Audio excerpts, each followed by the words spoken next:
सबको सत्ता मिली, कहीं जिले प्रदेश में तो कहीं देश में, लेकिन भारत का पतन रुका नहीं। आज हालात देख रहे हो आप। भारत जब आज़ाद हुआ था तो एक पैसा विदेशी कर्जा भारत पर नहीं था। 18 करोड़ रुपया इंग्लैंड पर लेनदारी थी। आज 2,04,000 करोड़ रुपया विदेशी कर्जा है। देशी की तो आप बात ही छोड़ दीजिए। बेरोजगारी इतनी है कि किसी को कोई काम ही नहीं है। किसान जो पेट भरता है पूरे देश का अनाज पैदा करके आत्महत्याएं कर रहा है।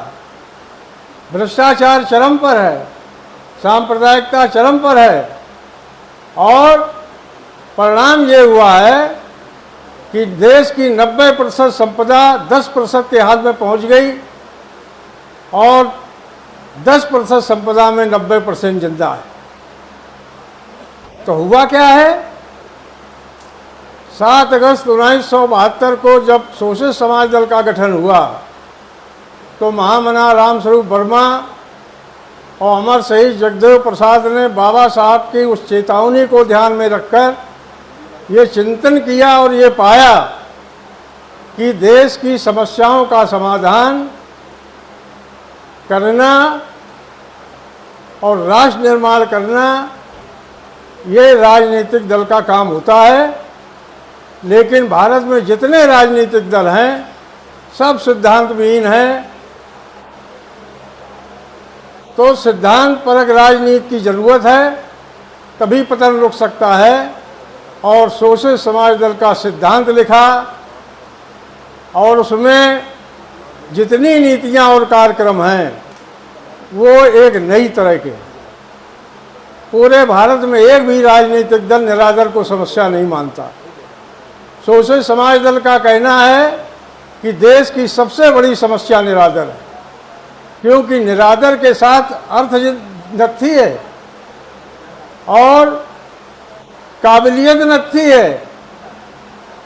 जैसे बिना उत्पादन और बिना श्रम के कोई उत्पादन और निर्माण नहीं हो सकता। अब जो जितना ज़्यादा शारीरिक श्रम करता है उतना नीच है, और जो जितना हराम की खाता है वो उतना ऊंच है। जो जितना मेहनत करता है वो उतना गरीब है, और जो जितना हराम की खाता है उतना अमीर है। ये जब तक क्रम नहीं टूटेगा, और उसको तोड़ने के लिए सोशलिस्ट समाज दल ने घोषणा की कि वर्ण संघर्ष और वर्ग संघर्ष के बिना समतापरक समाज की स्थापना नहीं हो सकती। और उन्होंने ऐसा अनोखा सिद्धांत लिखा कि 5 साल के अंदर जिस दिन से वो लागू हो जाएगा, निरादर और गरीबी का नामो निशान नहीं रहेगा। आप उसकी शिक्षा नीति देख लीजिए। अब तो समय बहुत कम है, सब साथियों ने ले लिया। हमारा तो 0 पॉइंट पे हम माइनस पे जा रहे हैं, लेकिन मुख्य बात हम बताना चाहते हैं कि जब सोशलिस्ट समाज दल ने यह सिद्धांत लिखा और देश की जनता का आह्वान किया तो बड़ा अच्छा लगा लोगों को, और गोलबंदी शुरू हो गई। 10 एक जगह इकट्ठा होने लगा और 90% एक जगह इकट्ठे होने लगा। तो पूंजीपतियों की, सवर्णों की रूह कांप गई कि अरे ये तो इतना आसान काम है कि बाबा साहब ने ऐसा संविधान लिखा है कि 50% क्या 40% भी इकट्ठे हो गए, तो 90% का दावा कर रहे हैं। तो हमारे पास से सत्ता भी चली जाएगी और ये संपत्ति भी चली जाएगी। तो उन्होंने तिकड़म लगाना शुरू किया, जगदेव बाबू की हत्या कराई और नकली दलित पिछड़े नेता पैदा किए, और उनको आगे करके कहा कि काम तो ये है लेकिन ये देर में होगा, फलाने नेता जल्दी कर देंगे, ढिकाने नेता जल्दी कर देंगे। और सवर्णों ने उनको आगे करके मुख्यमंत्री तक बनाया। इस तरह से जातिवाद के सहारे पूरे मुल्क में शोषितों का की गोलबंदी नहीं होने दी, और पूरी राजनीति 3 तरह से चलाई गई। एक पूंजीवाद के सहारे, एक जातवाद के सहारे और एक संप्रदायवाद के सहारे। ये तीनों शक्तियां जनतंत्र की दुश्मन है, पूरी दुनिया में मानी गई हैं और भारत में ये तीनों एक जगह हो गई। अब मज़ा तो बहुत आया लोगों को, मंदिर बना लो, मस्जिद ढूंढ लो, लेकिन बहुत आप बारीकी से सोचिए कि इस देश के मुसलमान, इस देश के पिछड़े, इस देश के दलित उत्पादन और निर्माण करते हैं, इनको सबसे ज़्यादा इज्जत मिलनी चाहिए। तो हरामखोरों ने बंटवारा कर दिया और इन पर सवारी गांठ ली, और ऐसी सवारी गांठी है कि आज पूरे देश को तोड़ने पर आमादा हैं। और पूरा इतिहास ये भारत का बताता है कि जब जब ब्राह्मणवाद इस देश में पनपा है, देश टूट गया है, गरीब हो गया है, जर्जर हो गया है, गुलाम हो गया है। और मानववाद जब जब पनपा है, चाहे वो मौर्य काल हो, सोने की चिड़िया कहा गया, चाहे वो मुगल काल हो जो सीमाएं जिसकी बढ़ी, अंग्रेज काल हो जहाँ समृद्धि बढ़ी, लेकिन जैसे ही ब्राह्मणवाद लागू हो गया भारत में, भारत की बर्बादी शुरू हो गई। और आज बर्बादी इतनी है कि भारत का दुनिया में कोई दोस्त नहीं। भारत श्रीलंका से पीछे हो गया, बांग्लादेश से पीछे हो गया, नेपाल से पीछे हो गया, पाकिस्तान से पीछे हो गया, भूटान से पीछे हो गया, कहाँ और जाना चाहते हो। लेकिन पूरा मीडिया जो ब्राह्मणवादी है, विश्व गुरु बन रहा है भारत। भारत की अर्थव्यवस्था 5 ट्रिलियन डॉलर की हो रही है। अरे विदेशी कर्जा तो खोपड़ी तुम्हारा खाए है, और अब पूरी कोशिश है भाजपा सरकार की कि 200 लाख करोड़ रुपया फिर ये कर्जा लेने जा रहे हैं। अब ये इतनी हाँकते हैं। अब ये कश्मीर का अभी कल 4 दिन का पहले का किस्सा है। अरे साहब मुसलमान जात पूछ, धर्म पूछ जात नहीं, धर्म पूछ मारा। अरे भाई ये बताओ बचाया किसने? अगर वहाँ मुसलमान इनको शरण नहीं देते, अगर मुसलमान इनको लाद लाद के अस्पताल नहीं ले जाते, मुसलमान अगर इनको एयरपोर्ट तक नहीं ले जाते, तो बहुत हत्याएं होती। उसका एहसान फरामोशी इतना, ब्राह्मणवाद तो कोई एहसान किसी का मानता नहीं। और पूछो कि भाजपा वहाँ सरकार बनाने जा रही थी, एक भी भाजपाई आया इनको बचाने? पूरे विश्व की सबसे बड़ी पार्टी है, सबसे बड़ा संगठन आरएसएस है, जो दावा करता है कि हम सेना का स्थान ले सकते हैं, एक भी आदमी दिखाई पड़ा? अरे ये ब्राह्मणवादी लोग, ये ब्राह्मणवाद कभी लड़ा ही नहीं कि दुनिया में। भारत में बुद्ध धर्म से लड़ा, उसको ख़त्म कर दिया, और जब गुलाम हो गया तो अपनी औरतें सब सौंप दी ऊंची जात वालों ने, इसीलिए कि हराम की हमको मिलती रहे। और मुग़लों की गुलामी की, अंग्रेज़ों की गुलामी की, और जब भारत आज़ाद हो गया तो अब फिर 90% को गुलाम बनाना चाहते हैं। अब 2 ही रास्ते भारत में हैं, और अभी तक सच को कायम रखने के लिए हम लोगों ने पूरा जीवन लगाया है। और अब ऐसा मौका आया है कि अब कोई रास्ता नहीं। अब भारत का नेता ये दावा नहीं कर सकता कि देश का नेता कैसा हो, और अब भारत में कोई ये दल दावा नहीं कर सकता कि वो एक भी समस्या का समाधान कर सकता है। और विडंबना देखिए, यही पिछड़े नेता कहते थे कि कांग्रेस और भाजपा, कांग्रेस को हटाने के लिए भाजपा का साथ दीजिए, और अब कहते हैं कि भाजपा को हटाने के लिए कांग्रेस का साथ दीजिए। जगदेव बाबू ने कहा था कि कांग्रेस और भाजपा एक ही सिक्के के 2 पहलू हैं, एक नंगा ब्राह्मणवादी है, एक पैरंगा ब्राह्मणवादी है। भाजपा नंगा ब्राह्मणवादी है, कांग्रेस पैरंगा ब्राह्मणवादी थी। जितना देश को बर्बाद करने में जितनी नीतियां लागू की गई कांग्रेस ने की, और इन्हीं नीतियों को आगे बढ़ा रहा है ये भाजपा। और ये जितने पिछड़े और दलित नेता हैं, ये इन्हीं दोनों की गुलामी में लगे। तो इतना बढ़िया अवसर आया है। और देखो, लफाजी मारने से कुछ नहीं होता है। रोज दमन हो रहा है पिछड़ों का, रोज दमन हो रहा है दलितों का, और सबकी जाति सेनाएं। ये लगता है कि जैसे ये कोई नया देश बना सकते हैं। जूते खा रहे हैं और सेना बनाए। तो ये लफाजी अब बंद होनी चाहिए। बहस इस पर होनी चाहिए कि देश का निरादर और गरीबी कैसे ख़त्म की जाए, और उसको ख़त्म करने के लिए सोशलिस्ट समाज दल की एक एक धारा को आप पढ़िए। अगर आप इंसानी बस्ती बसा देंगे तो देश से निरादर ख़त्म हो जाएगा, वन जो है वो पर्यावरण ठीक हो जाएगा, फलदार पेड़ लग जाएंगे, और हर भूमिहीन एक फैक्ट्री का मालिक होगा। ऐसी फैक्ट्री, ऐसी उद्योग नीति होगी कि जिन चीज़ों से छोटे पैमाने पर जिनका उत्पादन संभव है उनके बड़े कारखाने बंद कर दिए जाएंगे। 20 हॉर्स पावर तक के कारखाने छोटे गांव-गांव लगेंगे, और जो 20 हॉर्स पावर से ऊपर का कारखाना होगा उसका समाजीकरण किया जाएगा, जिसके 3 हिस्से होंगे, एक सरकार, एक उपभोक्ता और एक श्रमिक।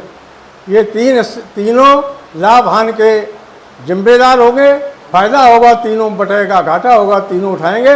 इस तरह से तालाबंदी ख़त्म हो जाएगी, हड़ताल ख़त्म हो जाएगी, और जो क्वालिटी निर्माण है वो बढ़ेगा।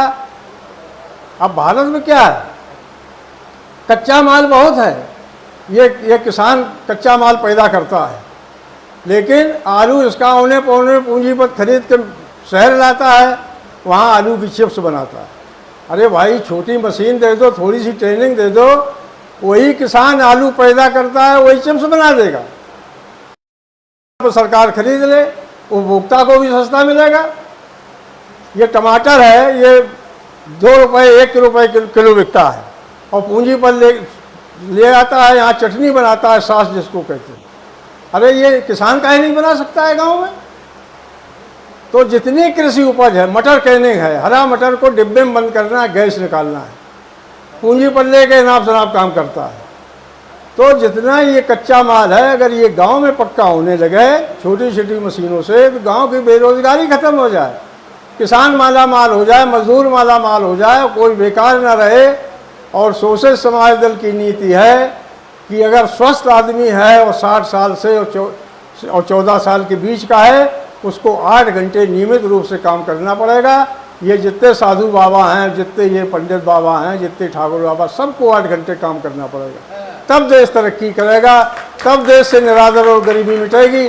हमारा दावा है कि सोशलिस्ट समाज दल जिस दिन से सरकार में आएगा उसको कुछ सोचना नहीं है, लेकिन उसके लिए बुद्धिमान लोग जो सोशलिस्ट समाज दल की नीतियों को जानते हों, आज से जानना शुरू करें कि जब सरकार बने तो शिक्षा नीति न बने। शिक्षा नीति बनी है, उसको पढ़ लीजिए, लागू करना है।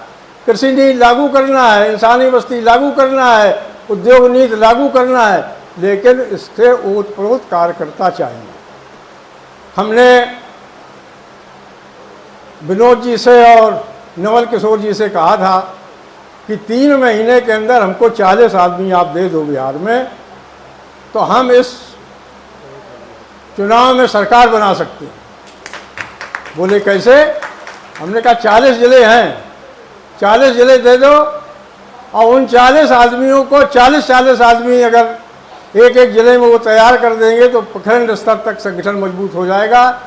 वो ऐसा संगठन होगा, सोशलिस्ट समाज दल 1-1 किलो साल में गेहूं मांगेगा किसान से, धान मांगेगा, उससे जो आमदनी होगी, और जब गांव-गांव संगठन खड़ा होगा तो हमें कहीं प्रचार करने की ज़रूरत नहीं, सड़क पर हो हल्ला मचाने की ज़रूरत नहीं है। हमारे हर गांव में टीम होगी, वो नीतियां बताएगी, नीतियां से जब प्रभावित हमारे दलित और पिछड़े हो जाएंगे, उनमें समता का व्यवहार और आचरण होगा तो एकता कायम हो जाएगी। सोशलिस्ट समाज दल के कैंडिडेट को अपने आप वोट करेंगे, और जिस दिन वो बिना पैसे के वोट करेंगे, और पैसा तो लगता नहीं है वोट डालने में, तो ये अनाप शनाप पैसा काहे खर्च किया जाए, तो पूंजीपतियों से आज़ादी मिलेगी। सोशलिस्ट समाज दल ये चाहता है कि सोशलिस्ट समाज दल का मालिक निरादरित और दरिद्र जनता बने, और वो उसमें नियम है, समाज दल का राष्ट्रीय अध्यक्ष भी अपना टिकट नहीं ले सकता है। जिस विधानसभा लोकसभा से उसे लड़ना है, वहाँ के कार्यकर्ता बैठ करके जब तय कर देंगे कि हमारा कैंडिडेट है, तब वो पार्टी कैंडिडेट होगा। इतना बढ़िया जनतंत्र है। अरे आओ उसमें, अरे वहाँ इन पार्टियों में क्या रखा है, जो टिकट 5-5 करोड़ में टिकट बेचते हैं, अरे वो 5 करोड़ का टिकट कौन लेगा? जो या तो अपराधी होगा, या बहुत बड़ा शोषक होगा, या बहुत बड़ा कर्जदार होगा, और फिर वो चुनाव में खर्च करेगा तो जनता का काम करेगा, वो भ्रष्टाचार जीवन भर करेगा। तो ये जो गलत राजनीति चल रही है, जो किसान और मजदूर के खिलाफ राजनीति चल रही है, उसके लिए ये विकल्प है। लेकिन एक समस्या होती है कि बिना प्यासे को अगर आप पानी पिलाओ तो उसका मज़े नहीं आता, उसको न वो पीता है। अब इस समय देश की ऐसी स्थिति है कि अब जनता को प्यास लगी। अब जनता के दिमाग में यह है कि बहुत बेवकूफ़ बनाया नेताओं ने, और सब नेता और सब पार्टियां एक सी, कोई इनमें फ़र्क नहीं है। एक भी समस्या का ये समाधान नहीं कर पाए, सिवाय झूठ बोलने के अलावा इनके पास कोई और चारा नहीं है। ये जात से लड़ रही है। वर्मा जी से लोगों ने एक बार कहा था कि साहब जातियों को जोड़ाया। वर्मा जी ने कहा जात बनी ऐसी ब्राह्मण ने बनाई, जोड़ नहीं सकती। कि कैसे? वर्मा जी ने कहा जात जोड़ना मेढक तौल के बराबर है। आप एक जबई भर के मेढक लाइए और एक कुंजरी तौल में रखेंगे तराजू में, और दूसरी लेने जाएंगे तो आधे भाग जाएंगे। तो जो जात चलाता है उसकी समकक्ष जातियाँ उसका दुश्मन बन जाती हैं। आप देख लो व्यवहार में।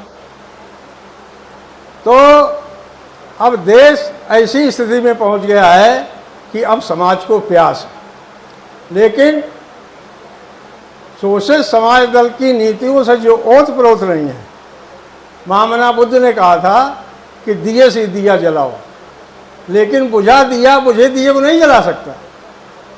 दूसरे दिए को जलाने के लिए एक दिए को जलना पड़ेगा।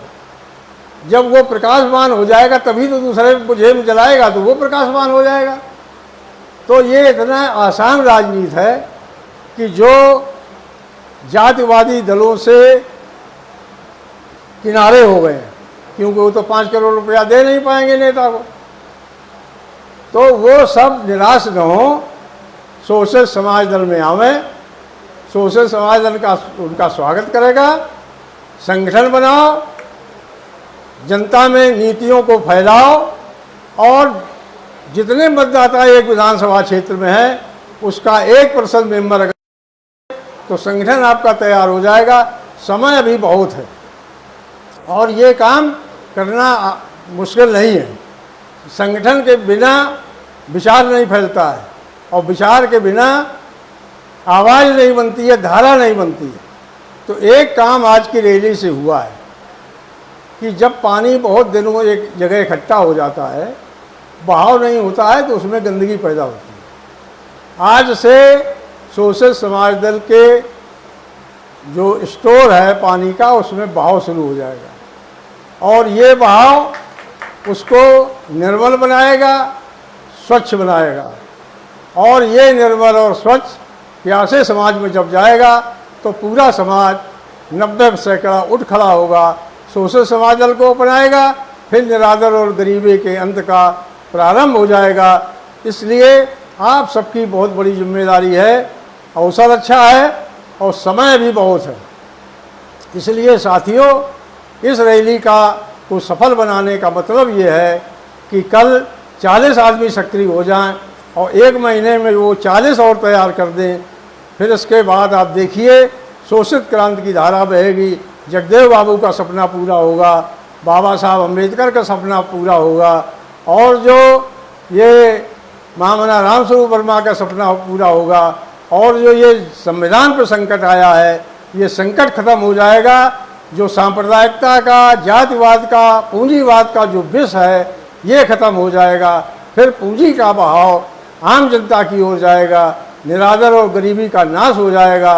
इन शब्दों के साथ आपका हम बहुत बहुत आभार प्रकट करते हुए और सब साथियों से हम आग्रह करेंगे कि रैली की सफलता का मतलब ये है कि सोशलिस्ट समाज दल बिहार की विधानसभा में बड़ी संख्या में विधायक प्रतिनिधि भेजे, ताकि ये क्रांति पूरे भारत में फैले और निरादर और गरीबी की लड़ाई का संघनाद हो। जय शोषित, जय।